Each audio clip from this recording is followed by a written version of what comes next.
Hello all you lovely people of the internet. It's the start of a new month and that means more awesome games are coming out. Here's a quick look at 5 games that have caught my eye this week. My Card is Better Than Your Card is a cute, colourful roguelike deck builder, where the aim of the game is to become the coolest kid on the playground by crafting cards to crush your opponents.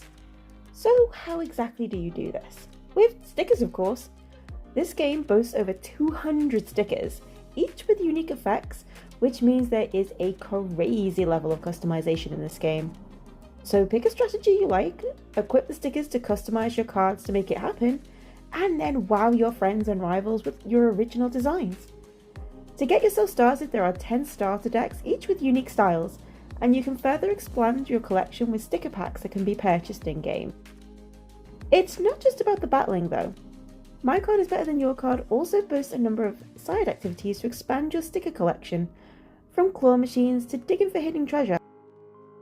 You can also take part in story events around the neighbourhood that allow you to get to know your friends and neighbours better, so there is a small social element as well. So if you're looking for something bright and whimsical with a deceptive level of strategy, My Card is Better Than Your Card could be for you and is out on the 6th of October. Another one for Spooktober, House of Necrosis is a turn-based horror RPG that wears its inspirations on its sleeve, and I kinda love it for it. Taking cues from PS1 era Resident Evil and Parasite Eve, you will traverse through a haunted mansion as you try to solve its mystery. However, unlike those earlier games, House of Necrosis has a roguelike twist. The mansion constantly shifts on each run through, and when you die, you return to a hub area where you can level up your character, buy better gear and items, and better prepare yourself for the horrors outside.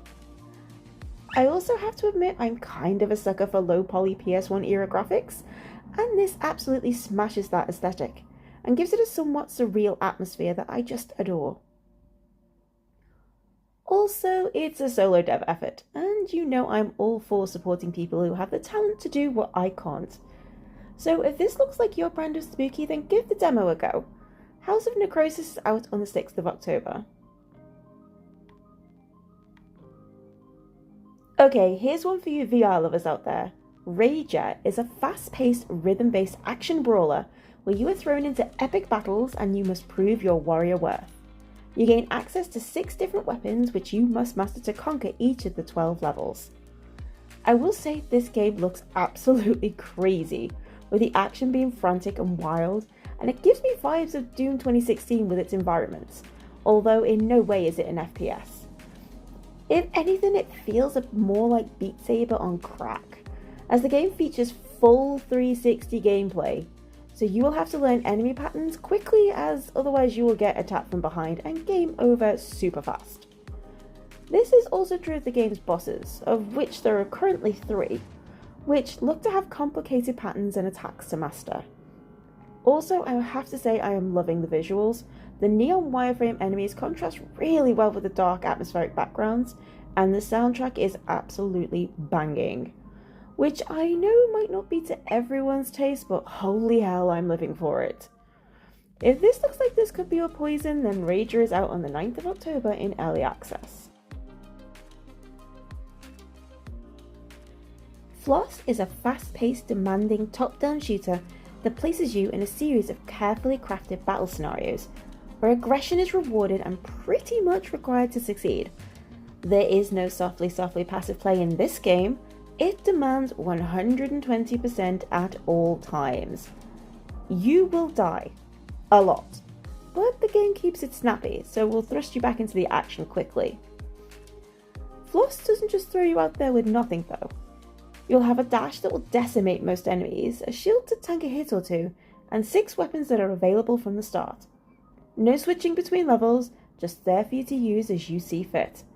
However, you can't rush headlong and dash through everything, as there is a cost to recharge your dash and shield. And you guessed it, you have to kill enemies.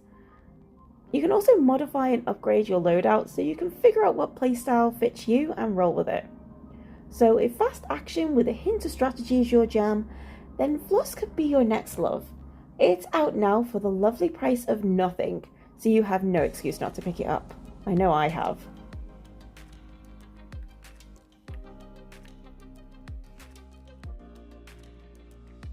Hopward is a charming 3D vertical platformer game in which you play a determined young frog who is on a magical journey to reach the top of a tower to claim the crown. This is a game for you lovers of peak and only up. It demands perfection, and any small mistake will cause you to lose a lot of progress. Your frog is armed with a chargeable jump and a mid-air dive to scale the storybook world you find yourself in. Starting in a rainy pond, you must climb through the world, up into mystical towers and grand castles, and conquer the challenges thrown at you. There are no shortcuts, no checkpoints, and no autosaves, unless you earn them. Each fall will hurt, and each jump really counts. Fall, learn, and hop a game is the game's mantra. I also have to admit I love the graphical style. It's clean and feels like it's been plucked right out of a children's storybook. And there is something about it that takes me back to dreaming about being in a fairy tale. So last week then. If this is a challenge you think you can take on, then Hopward is out on the 10th of October. So those were the games that I thought looked pretty cool this week. Let me know what games you've got your eye on down in the comments. And if you're able, please like and subscribe.